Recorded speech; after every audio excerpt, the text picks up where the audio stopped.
Well, Kai Ryan is one of the most talented tennis players with a disability his coaches have ever seen. Recently, he was the runner-up in the International Tennis Federation Junior Futures Tournament. What makes this 17-year-old's achievement extraordinary? Well, Kai has achondroplasia, a form of dwarfism, which has had a significant impact on his muscles and joints. Now, Kai's greatest dream is to represent Australia in Paris at the 2024 Paralympics. Incredibly, the current rules mean he will not be able to do this.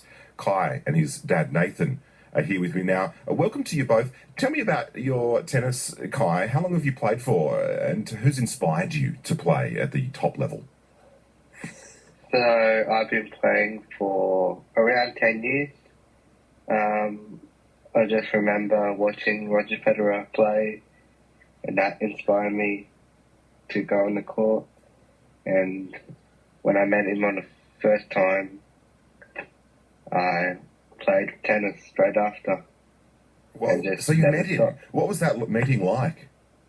It was wonderful. He was so nice. Really good experience for me. And you said that you played tennis straight after. Do you think after shaking his hand a bit of magic came off? Because it seems to have landed in your playing abilities. When did you realise you really wanted to pursue tennis at the competition level? Well, probably last year, because I didn't really realise about the opportunities. And Nathan, you're Kai's dad, as I understand, you've been advocating to get this category classification changed. What are the specifics of the rules here that are preventing Kai from playing?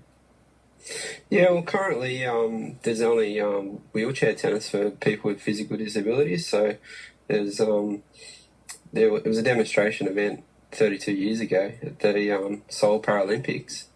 And, there just hasn't been changed since, and it's a bit frustrating that all these athletes can't compete because of these strict rules. Yeah, there's only two categories, both within wheelchairs. And what sort of avenues have you gone down to try and have your case heard? I mean, what's the process? Do you have to? Is it a lot of letter writing or asking people to make approaches to the para-tennis classifications? Yeah, I've contacted the Paralympics, I've contacted the International Tennis Federation, so they're the two main bodies that really can drive and start to make change, and also locally approach Tennis New South Wales and Tennis Australia. So I'm part of the committee for my area as well, so we've got a pilot program for all kids with disabilities to play. So that started this year, and it's going to continue next year. But I guess getting them on board and getting them to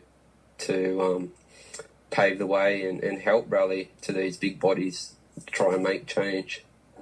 What about the Minister for Sport, Annika Wells? Have you had much response from her office?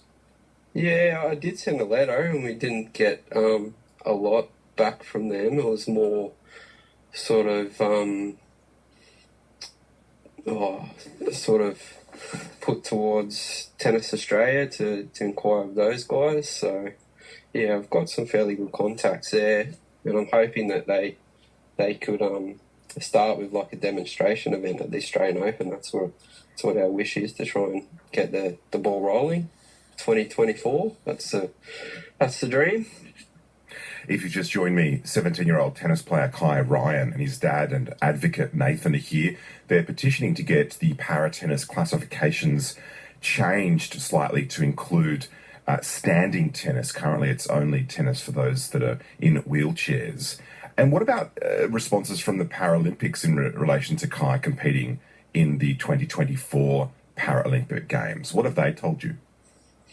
Yeah, we've got a letter back from them saying that that basically there's only wheelchair tennis at the moment, and basically told to try different sports. So how does that make you feel? I mean, obviously I can hear that it's pretty high on Kai's, dream list, and it's one of his passions. If he can't get the opportunity, what will it mean do you think? Yeah, it is pretty disheartening when you hear that sort of stuff. I mean, he's played for 10 plus years, and he plays in adult comps. He's beat people without disability, and then he's forced to play in a wheelchair. It's a bit unfair, I think, because that's not his usual familiar sort of place. He walks around, and he sort of just gets in the wheelchair recently because that's the sort of pathways where he has to go at the moment. So he has to get in the wheelchair to be able to compete in these events? Yeah, that's right. What about badminton at the Paralympic level? Because there's standing badminton, isn't there? Have you used that as a kind of debating point? Yeah, I've mentioned that to the Tennis Australia. I've also found a association around the world. There's another 23 countries that are battling this, or fighting for this same cause. And even Sweden's actually started up para tennis and made rules that are conjoined with their wheelchair. So they've got a tournament where they've got basically physical disability players playing in wheelchairs or standing up all together. So.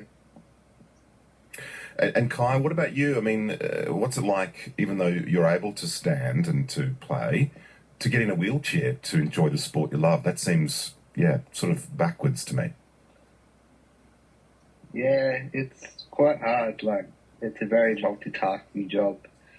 Like, you have to move wheels and then you have to hit.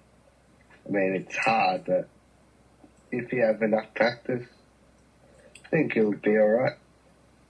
So what's your number one tennis dream then, Kai? When we come back and talk to you in 5 years' time, all going well, where do you want to be? Where I want to be? I want to be a Grand Slam winner and a Paralympian gold medalist for tennis. Beautiful. Well, I certainly wish you the best in your efforts to have these classifications changed. Kai and Nathan, thank you so much for joining me tonight. Thank you. Thank you. And Kai Ryan is a competitive tennis player who has a rare form of dwarfism, and his dad, Nathan Ryan, there.